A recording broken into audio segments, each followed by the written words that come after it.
Bravo. Alors, je suis très très contente de vous retrouver ce soir, 13 ans plus tard. Ouais, nous aussi. Ouais. Et de revoir les mêmes têtes. Je vous assure que vous n'avez pas changé. Vraiment, merci. Un peu de Pas besoin de botox. Et on va se retrouver pour un cours sur Purim. Et c'est incroyable parce que, en fait, quand je lisais, je préparais le cours cette année, je relisais, je réétudiais la Megillah, je me suis dit, mais Esther, c'est une vraie féministe en fait. Et je lisais, mais c'est une vraie féministe. Et incroyable parce qu'en fait, on est le 8 mars. Et le 8 mars, c'est la journée de la femme. Exactement. Et je me suis dit, tu vois, il n'y a pas de hasard parce que voilà, pour ce soir, pour la journée de la femme, eh ben, on va parler de Esther. Alors, c'est vrai que nous, dans le judaïsme, on n'a pas besoin vraiment de la journée de la femme parce qu'on a toutes les fêtes juives et qu'elles sont toutes, eh ben, elles célèbrent la femme juive. Parce que toutes les délivrances viennent des femmes. Que ce soit Pessah, que ce soit Hanouka, ou que ce soit Purim. Parce que c'est toujours des femmes qui ont enclenché en fait la délivrance. Alors, on va se recontextualiser la Megillah. En fait, comment ça commence? Ça commence avec un festin que fait Achashverosh. Et Achashverosh, il prend le pouvoir. Et il va en fait célébrer son intronisation. Et il va lancer en fait toute l'ère du plaisir, de la jouissance, de la dépravation. Avant lui, c'était quoi? C'était les Babyloniens. Et les Babyloniens, en fait, c'était la cruauté. Et lui, il a renversé le pouvoir. Et c'est la nouvelle civilisation, c'est les Perses. Et lui, ce qu'il veut mettre en place, en fait, c'est la culture de la jouissance, du plaisir et de la dépravation. Et donc, il va organiser un festin de 6 mois. Alors chaque année on lit la Megillah, on se dit bon d'accord, on connaît l'histoire, mais revisualiser les choses. Un festin qui dure 6 mois, c'est énormissime. Pourquoi? Pour que tous les gens boivent et tous les gens kiffent et tous les gens profitent et en veux-tu et en voilà. Et qu'est-ce qui va se passer au bout de 6 mois? Eh bien, à la toute fin de cette période d'extase, il va faire un grand travers. Qu'est-ce qu'il va faire? Ça va être le point d'orgue de toute la dépravation. Il va demander à sa femme de venir nue pour la montrer aux hommes. Ça veut dire qu'on est vraiment dans la culture perse où la femme, c'est un objet, même la reine. Et lui, c'est pour le dire, il n'est pas dans la dentelle, hein, Achashverosh, il veut absolument que tous les hommes voient sa femme pour les rendre jaloux. Sauf qu'en fait, qu'est-ce qui va se passer? C'est que pour lui, tout va tomber à l'eau. Pourquoi tout va tomber à l'eau? Parce que elle va refuser. Elle va refuser, pas parce que l'idée lui déplaît. Elle a l'habitude, hein. Elle est grandie dans cette civilisation Vashti. Et donc, Vashti, elle va refuser et elle va faire preuve de beaucoup d'arrogance. Parce qu'elle va lui dire, écoute, je me soumets pas à toi. Parce que, en fait, toi, t'es pas un roi. À la base, t'es le Shomer Soussim, t'es l'écurier de mon père. T'as pas de sang royal. La vraie reine, te méprends pas, hein. La vraie reine, c'est moi. Et Achashverosh, il ne sait pas quoi faire. Il est tellement abasourdi par le refus, par l'arrogance de Vashti, que du coup, qu'est-ce qu'il va faire? Il va réunir ses ministres. Il va dire, mais qu'est-ce que je fais? Vous savez ce qui s'est passé entre elle et moi? Maintenant, à la base, c'est juste un problème de couple. On est d'accord? Sauf que quoi? Sauf que les ministres, ils vont prendre ça pour un problème politique. Ils vont prendre ça pour un problème politique. Ils vont dire, non mais je t'explique ce qui arrive entre toi et Vashti. C'est pas juste un problème de couple. En fait, c'est une rébellion d'une femme face à son mari, face au roi. Mais c'est une catastrophe. C'est pas un problème de couple, c'est un problème qui est politique. Et qu'est-ce qu'ils vont dire? Ils vont dire, mais non, Ve'ayamazé, Tomarna Sarot, Parasumadai. Non, mais je t'explique, ce jour-là, si toi tu te laisses te déshonorer, il va y avoir une révolution de toutes les grandes ministres, toutes les grandes femmes de la Perse. Et elles vont toutes lancer quoi? une révolte féministe. Mais tout. Et alors là, on est vraiment dans de beaux draps. Et donc en fait, il va dire, les ministres, ils vont dire, il faut surtout que tu ne te laisses pas faire. Et donc, on va lui conseiller quoi? De zigouiller sa femme. Pour montrer quoi? Que c'est les hommes les boss. C'est pas moi qui l'invente, hein, c'est le Malbim qui explique comme ça. D'accord? Et regardez bien le texte, c'est incroyable. Ça continue. Il y a marqué quoi? Qu'il doit la zigouiller, que en fait ça va montrer l'exemple pour que tous les maris soient les boss à la maison. Vekol anashim itnu yakar les balehem. Comme ça, toutes les femmes vont manifester un respect absolu pour leur mari. Et c'est là qu'il décapite sa femme. Vous avez compris l'enjeu ou pas? C'est-à-dire qu'en fait, toute la toile de fond de la Megillah, c'est le statut de la femme. Il faut savoir quelque chose, que dans toutes les civilisations, on a toujours été très polarisé par rapport au statut de la femme. Ce qu'il nous dit Rashi, il nous dit quoi? Il nous dit, vous savez, à l'époque, alors il parle de l'époque bien avant, l'époque avant Abraham, les hommes avaient deux femmes. Une pour faire des enfants et une pour le plaisir. Une qui restait à la maison et qui donnait la purée, et une pour se pavaner, aller chez Louis Vuitton et choisir un sac ensemble. Classe quand même. Et nous, entre la femme écrasée de l'Orient, parce que c'est là dont il s'agit, et la femme objet de l'Occident, on a Esther, la reine de tous les temps. Et nous, on descend de qui? De Sarah Iménée. Sarah, la première fois, toute première fois qu'on nous parle d'elle dans la Torah, c'est pour nous dire quoi? Pour nous dire que quoi? Elle s'appelait à la base Iska. Ça veut dire quoi Iska? Rashi vient et te dit, ça veut dire deux choses. Premièrement, elle était, tout le monde contemplait sa beauté, donc elle était belle à l'extérieur. Et deuxièmement, Iska, ça veut dire quoi aussi? Elle parlait avec Hachem. Donc nous, on n'est pas du tout dans cette dichotomie de femme au foyer ou femme objet. Ah non, non, elle était belle à l'extérieur, elle était bien dans ses baskets et elle était bien à la maison. Et elle était bien dans sa spiritualité. C'est la femme juive par excellence. Il nous dit quoi, Rachid? Il dit Iska, c'est à rapprocher du mot Nessirut, qui veut dire princesse, qui veut dire noblesse. On n'est pas du tout dans ce travers-là. Ça veut dire qu'elle était belle à l'extérieur, elle était moderne, en même temps ça l'empêchait pas de parler avec Hachem. Alors regardez, c'est incroyable parce que toute cette Megillah, elle vient nous montrer la quintessence du féminisme, mais dans le bon sens du terme. Dans le sens juif du terme. C'est quoi le sens juif du terme? On regarde les psukim, les versets. C'est écrit quoi? C'est écrit Kol Anashim itnu yakar les balehem. Ce que je vous dis tout à l'heure. Toutes les femmes doivent manifester un respect absolu pour leur mari. Alors il y a le Balatourim qui est un commentateur qui dit Kol Anashim. Je connais ce terme-là. Il regarde dans la Torah et il voit qu'à un moment on nous parle Kol Anashim. Il y a un verset qui commence comme ça. C'est écrit quoi? C'est écrit chez nous.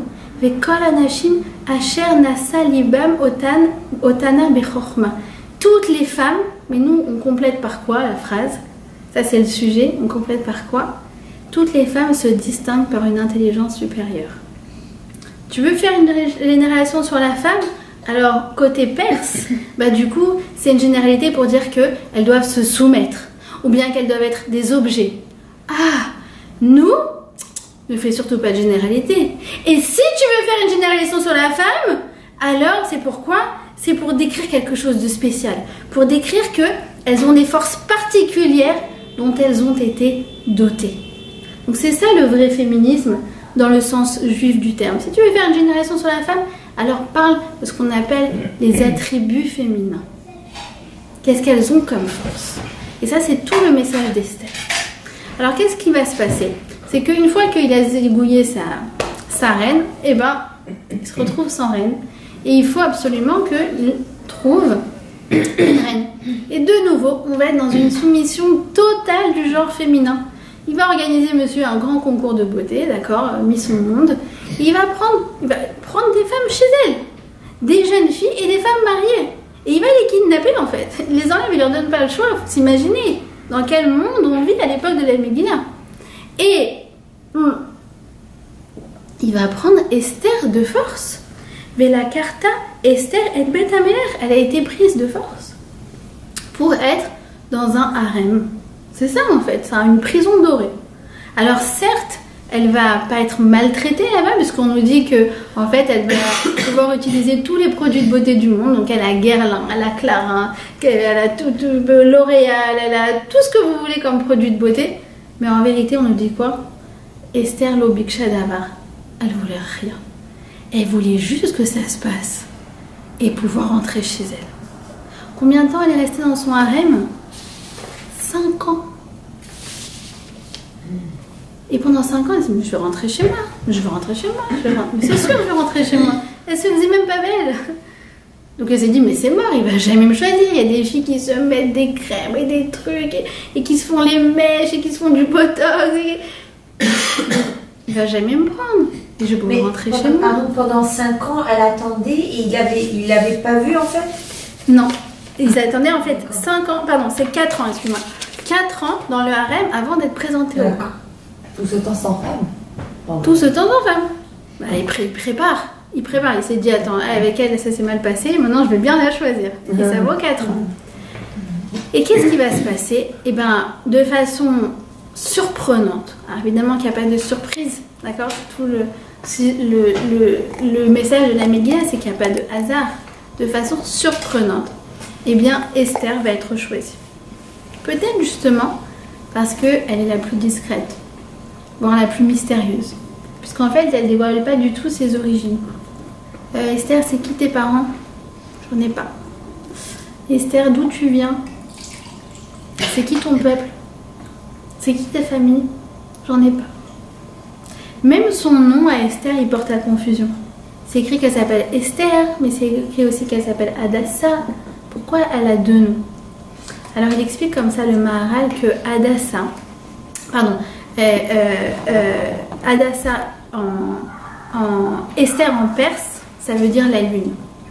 La lune, elle n'a pas de lumière propre. Elle fait que refléter la lumière du soleil. En vérité, c'est pareil avec Esther. Elle n'a pas de lumière propre. Elle n'a pas d'histoire familiale. Pourquoi? Parce qu'elle est complètement orpheline. Quand sa mère était enceinte, son père est décédé. Et quand sa mère a accouché, eh bien, elle est morte en couche.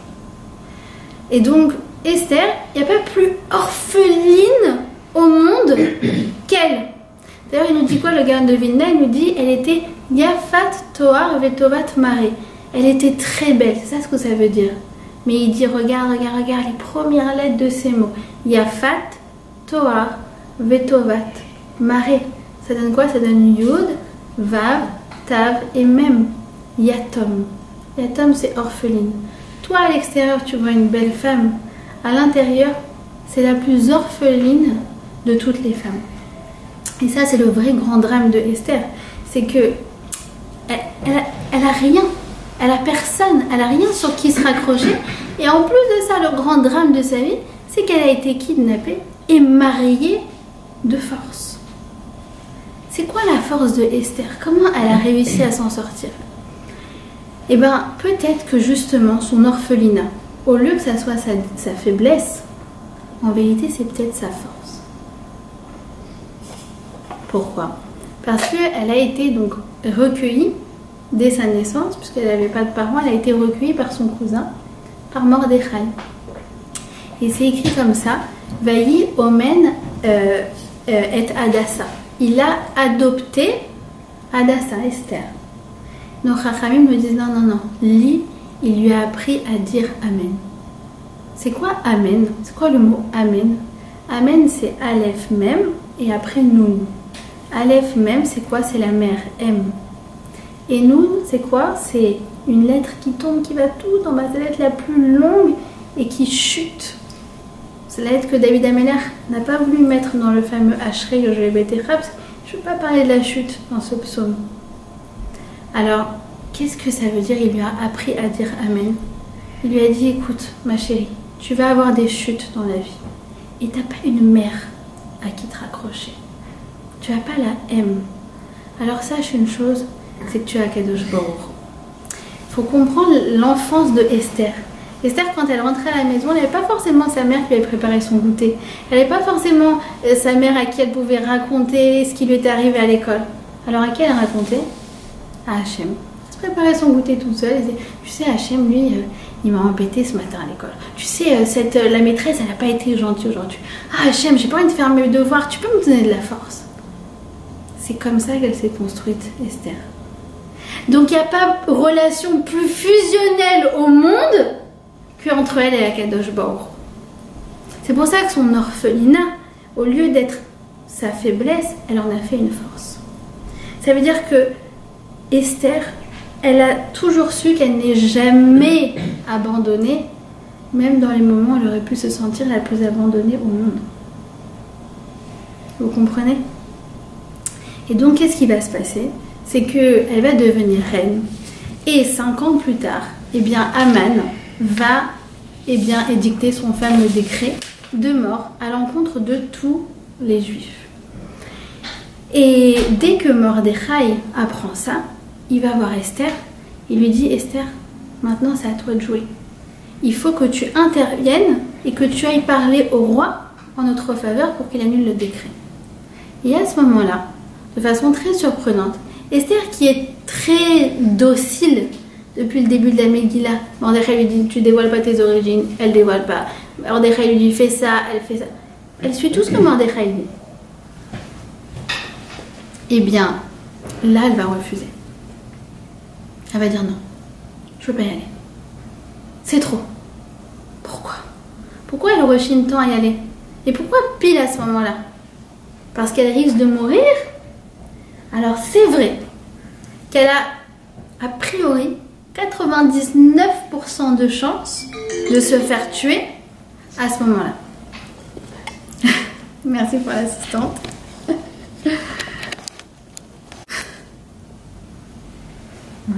Bravo Sophie. Il y en a une qui suit. Non, c'est bien, vous faites une bonne équipe, vous êtes complémentaires. Donc comme je vous ai dit, 99% a priori qu'elle soit exécutée sur le champ, sans qu'on lui demande son reste. Mais ça, à la limite, nous dit le Malbim, c'est pas grave. Parce que Esther, elle est prête à mourir pour son peuple. Et si elle doit mourir pour sauver son peuple, elle le fera. La question ne se pose même pas. Qu'est-ce qui se passe à ce moment-là? C'est quoi l'enjeu? Pourquoi elle refuse d'y aller? Pas tellement parce qu'elle a peur de mourir. Nous disent nos sages que quoi? Que certes, elle a été enlevée depuis 9 ans et que depuis 5 ans, elle est souillée par cet homme.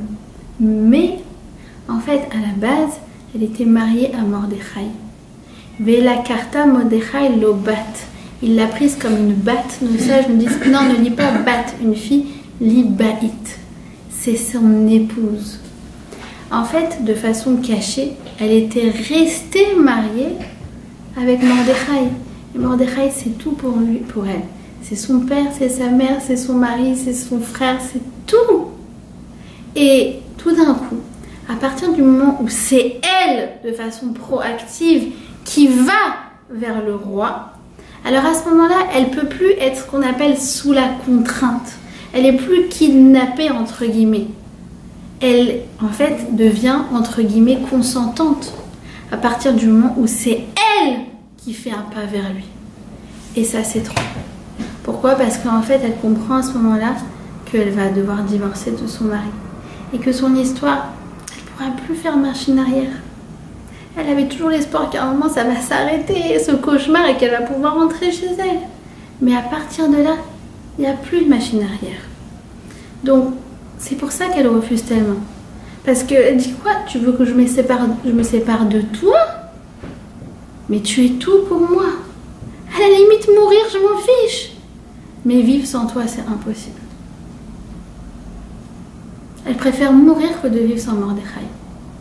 Et là, Mordechai lui dit non, t'as pas le choix. Tu dois y aller. Et alors, elle va essayer de se défiler. Et qu'est-ce qu'elle va faire? Elle va jouer sur la carte de ce qu'on appelle du bitachon. Elle dit non, mais c'est bon, la délivrance, elle va venir d'une façon ou d'une autre. Vous savez, Akol et Tova, Hachem Yazor, tout est pour le bien. Mordechai lui dit, mais non, ma petite, c'est pas ça le bitachon. Le bitachon, c'est pas de rester les bras croisés en disant c'est bon, la solution elle va venir d'elle-même. Le bitachon, le vrai bitachon, c'est d'agir en fonction de la situation qu'on t'a donnée, même si cette situation elle te plaît pas. Et c'est marrant parce que j'ai eu cette discussion avec une jeune Kala que j'ai formée. Alors pour vous faire la petite histoire, elle s'est mariée donc il y a 3 ans, exactement au mois de Hadar, il y a 3 ans, juste après Purim. Et 3 mois avant son mariage, on trouve à son fiancé, lo alenu, la maladie. Et il faut agir tout de suite. Donc il est pris tout de suite en charge et c'est la chimio, etc. Maintenant, eux, ils refusent de décaler le mariage. Et tout le monde leur dit, mais vous êtes fous, mais c'est pas possible, il va être complètement faible au mariage, il va être sans cheveux. Et effectivement, ça n'a pas manqué. Le jour du mariage, ils ont tenu bon, mais alors comme des tzadikim, incroyables, avec un bitachon, mais à toute épreuve. Et ils se sont mariés, il était en chaise roulante, sans cheveux, et c'était, je pense, le plus beau mariage auquel j'ai assisté de ma vie tout entière. Et le lendemain, c'était la chimiothérapie, c'était les Sheva Brachot à l'hôpital avec la chimio. Et vous savez, dans un cas comme ça, qu'est-ce qu'on fait? On congèle la semence du mari, parce que la chimiothérapie, elle peut détruire tous les spermatozoïdes. Et donc, elle m'appelle il y a 1 an et demi, c'était à Hanouka, et elle me dit non, mais je veux que ça vienne tout seul, je veux que ça vienne tout seul. Écoute, c'est vrai, il y a, selon les médecins, 1% de chance que ça vienne tout seul, mais je veux pas faire de traitement. Je lui dis, écoute, c'est pas ma décision, mais sache que c'est pas ça le bitachon. Le bitachon, c'est de dire, regarde, Hachem m'a mis dans cette situation. Aujourd'hui, j'ai des moyens technologiques. Baruch Hachem que tout a été pris en charge. Pourquoi le bitachon, c'est pas de dire, allez, maintenant je vais prendre avec les moyens du bord et je vais faire la situation dans laquelle tu me mets, Hachem. Baruch Hachem, elle a eu un petit bébé la semaine dernière. Une petite aura. Avec traitement ou sans traitement? Avec, et c'était ce qu'il fallait. Baruch Hachem, parce que sinon, tu sais pas.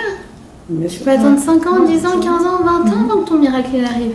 C'est pas ça le bitachon. Le bitachon, c'est d'agir avec les moyens qui sont les tiens, avec la situation que Kadosh Baruch Hu te propose. Donc, ce que tu comprends, c'est quoi? Comme il dit Rabbi Nachman, parfois, on demande à Hachem de changer notre situation, alors que Hachem il nous a mis dans cette situation pour nous changer. Même si nous, on ne comprend pas. Mais il te dit, allez ma petite, maintenant c'est à toi de jouer. Tout à l'heure, Sophie elle me demandait, mais c'est marrant, quand est-ce que tu as commencé à enseigner? Raconte-moi et tout. Je lui dis, écoute, c'est très simple, c'était il y a 6 ans et demi. Rav Lemel, il me dit, tu peux me remplacer à un cours, s'il te plaît? Bah non, je suis pas capable, j'ai jamais rien fait, j'ai jamais fait de cours. Et en fait, j'ai été, et bah si, t'es capable. Quand on te laisse tomber, bah tu te découvres des facultés. Et tu dis, quoi, elle m'a laissé tomber, du coup, j'ai dû aller toute seule, mais en fait, ça m'a permis de découvrir que oui, je suis capable. C'est ça le vrai bitachon. Et c'est ça qui me fait réussir. Comment on dit réussir en hébreu? On dit leatzliach. Leatzliach, c'est une forme, comment dire, c'est comme faire quelque chose à quelqu'un. Donc, quand je dis je réussis, en vérité, c'est lui qui me fait réussir dans la situation dans laquelle je me trouve. Donc, il lui dit Mordechai, il lui dit Kim cheresh tachareshi. Si toi tu te tais, tu sais, effectivement, il y aura peut-être la délivrance, mais elle viendra d'ailleurs. Et toi, par contre, tu vas être perdu. Il est très dur, il est très virulent dans ses propos. Parce qu'il lui dit, regarde, tu comprends pas, c'est pas la situation qui a besoin de toi, c'est toi qui as besoin de la situation. Pourquoi? Pour grandir, pour te construire, pour devenir une reine. Parce que pour l'instant, tu as l'impression que tu es personne. Tu t'as pas compris qu'en fait, tu es une reine. Mais la situation est là pour te faire découvrir à toi-même tes forces qui sont cachées. Regardez, 2500 ans plus tard, on est réunis à Manhattan pour parler de Esther Amalka qui a vécu en Perse. C'est ça les vraies influenceuses. Les influenceuses Insta, elles sont à la limite influenceuses sur leur génération et encore. Elle est influenceuse sur 100 générations. Ça fait 100 générations qu'on se réunit pour parler d'elle. Et qu'on dit, oh là là, quelle star. Donc, à partir du moment où elle accepte sa mission, et du coup elle va se séparer définitivement de Mordechai, alors elle va s'appeler comment? Elle va s'appeler Esther Hamalka. Esther la reine. Jusqu'à maintenant, elle s'appelait que Esther dans la Megillah. Même après qu'elle ait été choisie en tant que reine. Parce que, quelle est l'importance? C'est quoi Esther Hamalka? Pourquoi tout d'un coup elle devient Esther Hamalka? Parce qu'elle est notre reine. Reine, c'est pas un pouvoir politique, c'est pas le fait qu'elle a été intronisée sur le trône. Non, non, reine, c'est qu'elle est notre reine. C'est quoi une reine dans la Torah? C'est quoi? Il a deux rôles, le roi ou la reine. Premièrement, il est Me'ached. C'est quoi Me'ached? Fédérateur. Plus fédératrice que elle, il n'y a pas. On était un peuple dispersé. On n'était pas unis. Et tout d'un coup, elle va prendre tout le peuple. Hommes, femmes, enfants, vieillards. Elle va leur faire à tous la même chose. Ils vont implorer Hachem, ils vont prier, ils vont jeûner. Elle va recréer la fraternité qui nous avait tellement manqué. Deuxièmement, elle va nous donner des instructions. Elle va nous donner une marche à suivre. Et c'est incroyable, parce que qu'est-ce qu'elle va dire à Mordechai? Elle va lui dire, regarde, je voudrais que tu ailles voir tous les juifs et qui jeûnent pendant 3 jours. C'est elle tout d'un coup qui prend le lead. Et qui c'est qui va dire non cette fois-ci? C'est Mordechai. Il lui dit, mais t'es folle. Il dit, pourquoi? Parce que demain c'est Pessah. Vous savez que quand on va jeûner, à ce moment-là, pendant 3 jours, c'est Pessah. Il dit non, c'est impossible. On doit faire les matzot, bibilou, etmol. C'est le seder de Pessah quand même. Qu'est-ce qu'elle lui répond? Pour vous dire qu'en fait, elle est beaucoup plus tout d'un coup à fond que lui. Elle va lui dire quoi? Elle va lui dire, s'ils font Pessah, ça sera le dernier Pessah de l'histoire de l'humanité. Parce que l'année prochaine, il n'y aura plus de juifs pour sauver Pessah, pour fêter Pessah. Et là, tout d'un coup, Mandela, il dit, ah mais en fait, t'es trop forte. Mais oui, t'as raison. Et là, il va instruire à tout le monde, il va donner des instructions. Pendant 3 jours, tout le monde jeûne. C'est la seule fois dans toute l'histoire du peuple juif où on ne va pas faire Pessah. Bon, après, on s'est rattrapé depuis. Hein. Vous vous rendez compte la force? Alors que lui, c'était le grand rêve, c'était le chef spirituel. Mais elle va dire non, non, encore mieux que ça. Et donc, elle va nous donner la marche à suivre. Et elle va y aller. Elle va y aller. Et elle sait qu'elle est condamnée. Mais elle va essayer d'obtenir quelque chose pour un peuple qui a l'air aussi condamné qu'elle, mais qui a encore une chance de s'en sortir, contrairement à elle. Et donc, elle va y aller. Et nous dit le Midrash qu'en fait, elle doit traverser 7 antichambres pour arriver jusque à la cour du roi. Dans le Khatser, dans la cour. Elle traverse 1, 2, 3 et 4. Et elle, qui avait un esprit prophétique, elle sent que là, elle n'a plus de connexion avec Hachem. Le Wi-Fi ne marche plus. Il lui parle plus. Et alors là, elle se dit, c'est pas possible. Dans le moment le plus sombre, le plus obscur, après il faut s'imaginer, elle aussi, elle a jeûné 3 jours de jeûne et de supplication, alors que je suis en train de me sacrifier pour mon peuple. Toi, Hachem, tu m'abandonnes? Et là, elle va composer une prière extraordinaire. Elle va composer le Tehillim 22, Kaf Bet, qu'on a l'habitude de lire le jour du jeûne d'Esther. C'est un vrai cri du cœur. Elle va dire quoi? Elle va dire Eli, Eli, lama azavtani. Mon Dieu, pourquoi tu m'abandonnes? Alors le Midrash, il vient et dit, pourquoi elle dit 2 fois mon Dieu, Eli, Eli? Arrive le Midrash, magnifique. Elle dit comme ça, elle dit Eli Bayam, Eli Basinaï. C'est quoi Eli Bayam, Eli Basinaï? Tu sais, Dieu qui a ouvert la mer, qui a ouvert la mer Rouge, Dieu qui s'est révélé au Har Sinaï. Pourquoi tu m'abandonnes? En vérité, elle est en train de dire quoi, Esther? Elle est en train de dire exactement comme vous, parfois, vous vous dites dans un cours de Torah. Avant, Dieu, il se dévoilait. Je vais à un cours de Torah et j'entends waouh, on a entendu la voix d'Hachem au Har Sinaï, c'était extraordinaire. Je vais à un autre cours de Torah, on me dit waouh, Hachem, il a ouvert la mer en 2 pour les Bnei Israël. Et moi, j'aimerais bien aussi avoir un haut-parleur avec Hachem qui me parle et qui me dit quelle est la marche à suivre. J'aimerais bien avoir Hachem qui m'ouvre les voies de la réussite, les voies de ma carrière, les voies de la maternité. J'aimerais avoir tout ça. Et j'ai pas. Vous savez que l'histoire de Purim, c'est la période complètement charnière dans toute l'histoire du peuple juif. Il y a eu avant Pourim et après Pourim. C'est quoi la différence? Avant Pourim, on avait le Beth Amikdash, donc on voyait tous les miracles d'Hachem. On avait les prophètes, donc tu allais avoir un problème, tu allais voir le prophète il te disait qu'est-ce que Hachem il veut. Hachem il était visible. Comment on a encore toutes les prophéties? Comment on a encore tout ça? C'était de l'époque d'avant Esther. Esther, ça va être la dernière prophétesse. Et Mordechai, il va être parmi les derniers prophètes. Ça va bientôt être fini, la radio, elle va s'arrêter. Et quand elle dit ça, elle dit, oh là là, regarde, même moi, je ressens que parfois, il y a un gap total entre ce qu'on me dit de toi, Hachem, à quel point tu peux être dévoilé et à quel point tu es caché dans ma vie. C'est pour ça qu'on dit à ce moment-là qu'elle va se comparer dans le Midrash. C'est juste incroyable. Elle va se comparer à ce moment-là à Sarah Imenou. Pourquoi? Parce que Sarah, elle a eu exactement la même histoire que lui.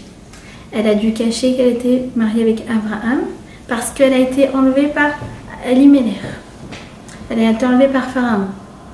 Exactement la même histoire que Esther. Sauf que quoi?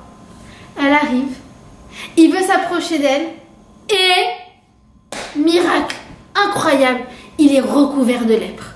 Et là, il comprend qu'il y a un signe et donc il comprend qu'en fait elle est mariée et donc du coup, il ne la touche pas. Et Esther, elle n'a pas eu ce miracle. Elle dit, regarde Annie, je suis souillée de façon régulière par ce rachat, contrairement à ma matriarche Sarah. Et pourtant Esther, elle sait que les enjeux ne sont plus les mêmes. Elle sait qu'à partir de maintenant, on va vivre dans une réalité avec un Dieu qui se cache. C'est pour ça que Esther, elle s'appelle Esther cachée. Parce qu'elle va nous ouvrir la voie d'une relation avec Akadosh Baruch Hu lorsqu'il se cache. D'accord? Donc, Esther, sa force, comme je vous ai dit, c'est son orphelinat. Parce que, du coup, ça lui a permis de se raccrocher à Akadosh Baruch Hu depuis la petite enfance. Mais deux, pourquoi? Parce que du fait qu'elle n'a pas connu sa propre mère, elle a dû être obligée de puiser dans toute la généalogie de toutes les femmes juives de l'histoire pour se raccrocher à elle. C'est toutes elles, ses mères. Sarah, Rivka, Rachel et Léa. Mais elle le sent très fort. Vous savez, comme une convertie. Convertie, elle s'appelle comment? Elle s'appelle Bat Sarah. C'est classe, c'est VIP. Tout d'un coup, t'es plus personne. T'es la fille de Sarah Imenou, tu te rends compte? Esther, en quelque sorte, c'est pareil. Vu qu'elle n'a pas sa propre mère, elle s'est raccrochée à toutes ces femmes. C'est pour ça que c'est écrit comme ça.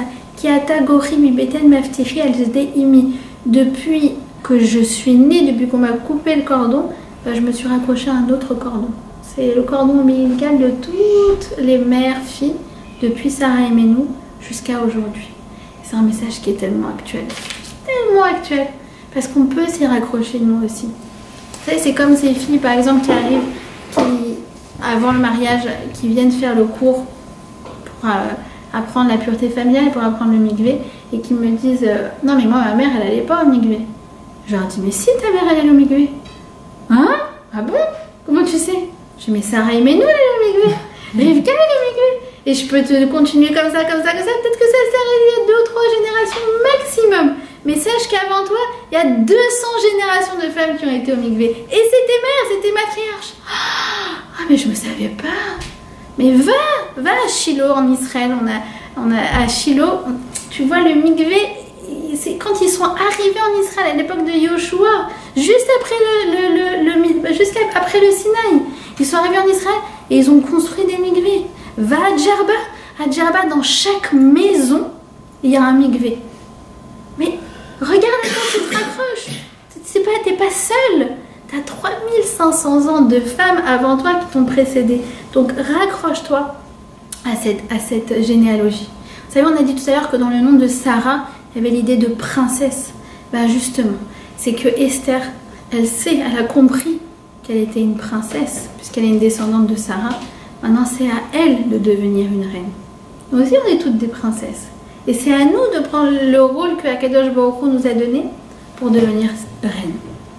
Alors, elle va avoir une demande à Mordechai. Parce que là, du coup, alors là, Esther, je vous ai dit, elle est à fond, mais totale. À partir du moment où Baruch Hashem, le miracle a eu lieu et que le peuple juif a été sauvé, ça y est, toi tu te dis mais la Megillah elle va s'arrêter. Non, après tu as encore au moins 2 ou 3 chapitres à partir du moment où le miracle s'est passé. Pourquoi? Parce qu'elle va voir Mordechai et elle lui dit je veux qu'on écrive mon histoire. Je veux une Megillah qui va se lire d'année en année, de génération en génération pour tous les juifs à venir. Et Mordechai lui dit ça va, on a déjà écrit, c'est bon, on a déjà écrit sur Amalek, on a même écrit 2 fois, écris pas encore une autre fois. Et elle dit non mais t'as pas compris, mon histoire elle est unique, qui devonit les Doroth.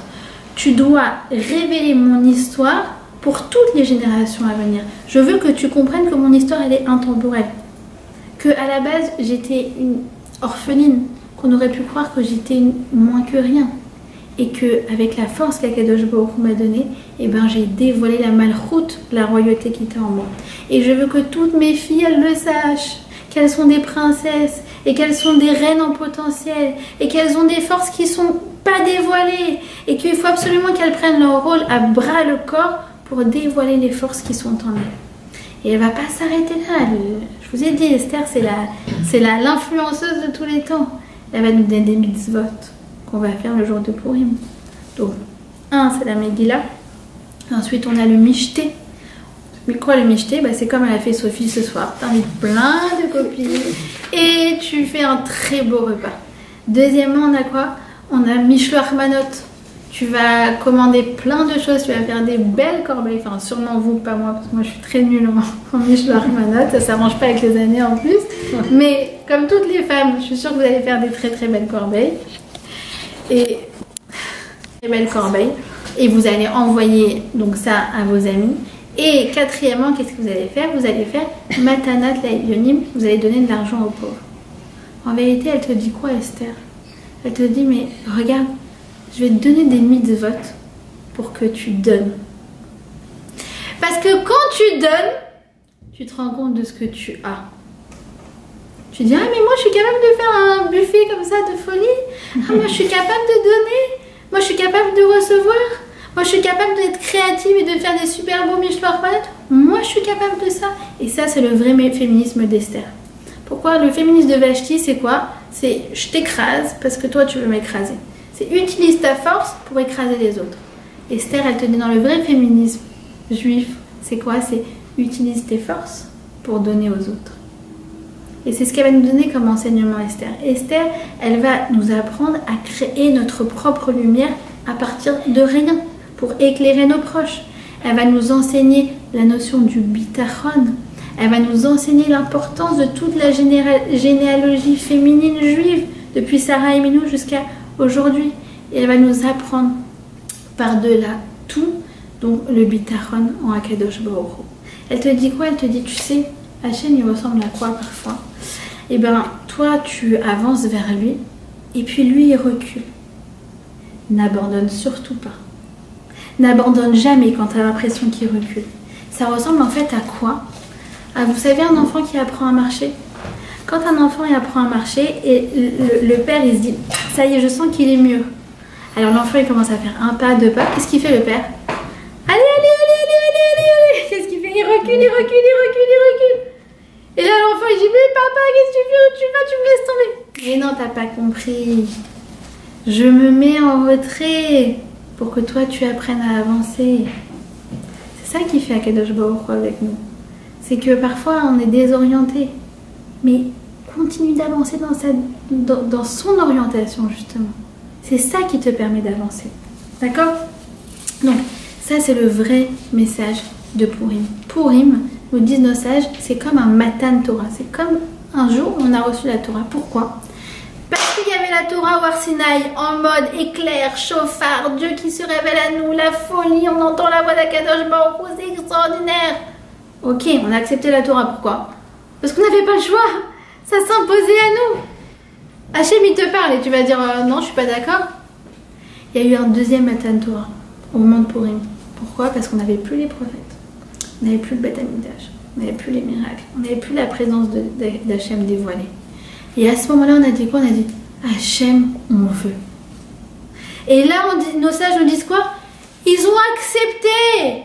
Mais cette fois-ci, ils ont accepté, mais c'est un niveau encore plus élevé que le niveau du Har Sinaï. Parce qu'au Har Sinaï, c'est vrai que c'était majestueux, mais dans le fond, ils étaient forcés d'accepter. Hachem les a mis un peu devant le fait accompli, on est bien d'accord. Mais à Purim, on a dit on veut. On veut, même si c'est caché, même si c'est pas dévoilé, même si c'est pas de l'ordre de l'évidence, on veut. Et c'est pour ça que c'est une fête qui nous accompagne après pendant tout le reste de l'année. Parce que c'est comme une centrale électrique de Bitachon qui est particulière à Purim, dont on va se charger les batteries. Et à Purim, il n'y a pas de Havdalah. Pourquoi il n'y a pas de Havdalah? Havdalah, c'est quand tu coupes Amavdil ben Kodesh Lichol. Je coupe entre le Shabbat et la semaine. Je coupe entre Yom Tov et le reste de l'année. À Purim, il n'y a pas de Havdalah. Parce que justement, tu ne dois pas couper. Tu dois prendre toute cette énergie de Purim pour après l'utiliser pendant tout le reste de l'année. Et ça, c'est un travail qu'on doit faire à Purim et qu'on doit faire en fait pendant tout le mois de Hadar. Cette année, on a beaucoup de chance parce qu'on a eu 2 mois de Hadar pour travailler justement ce bitachon. Et ce bitachon, il est source de quoi? De simcha. Parce que quand tu sais que tu es prise en charge par Akadosh Baruch Hu et que tous les événements de ta vie, les plus agréables comme les moins agréables, sont orchestrés par lui, personnellement, c'est lui le metteur en scène de ta vie pour que tu découvres la reine qui se cache en toi, bah t'es détente, franchement. C'est pour ça que on dit Bessimcha, Yod Bessimcha, être en joie, ça vient, c'est les mêmes lettres que Marshava, c'est la pensée. C'est toutes ces pensées qui vont t'accompagner, qui vont te donner de la simcha, pas seulement à Purim, mais après Bezrat Hashem pendant tout le reste de l'année. Alors, Bezrat Hashem, je nous souhaite d'avoir un Purim très rempli de bonnes forces, de bonnes énergies, de toute l'énergie que Esther elle nous a développée, et que Bezrat Hashem, toute cette énergie qu'on va vraiment prendre, insuffler au moment de Purim, elle nous accompagne Bezrat Hashem pendant tout le reste de l'année. Amen. Est-ce que vous avez des questions? Oui, Oui, Déborah. vous avez dit qu'elle a dit dans le... Attends, tu dis vous là, c'est à moi.